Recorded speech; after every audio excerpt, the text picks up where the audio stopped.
عدت لتسألني عن القائم، أهو المهدي أم غيره؟ بلى يا مولاي، لهذا عدت، فابسط لي أطال الله في عمرك. اجلس يا أبا القاسم.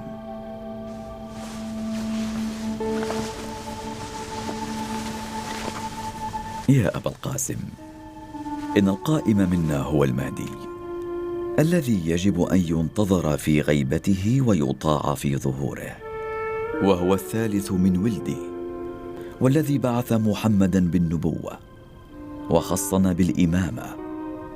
لو لم يبق من الدنيا إلا يوم واحد لطول الله ذلك اليوم حتى يخرج فيملأ الأرض قسطا وعدلا، كما ملئت ظلما وجورا.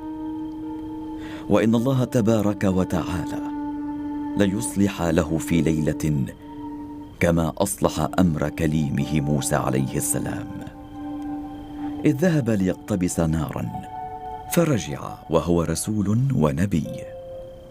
ما أفضل ما نقوم به يا مولاي حتى يقضي الله بخروجه؟ أفضل أعمال شيعتنا انتظار الفرج. فمتى يكون أمر القائم؟ ألك علم به؟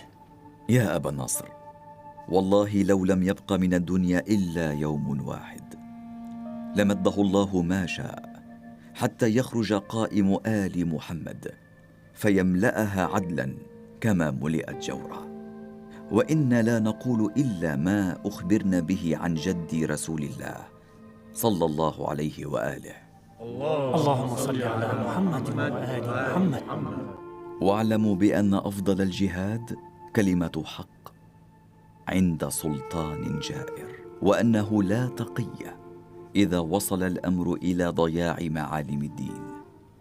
والولاية أهم معالم الدين، حتى لو كان دونها الحبس والتضييق وقطع الأعناق.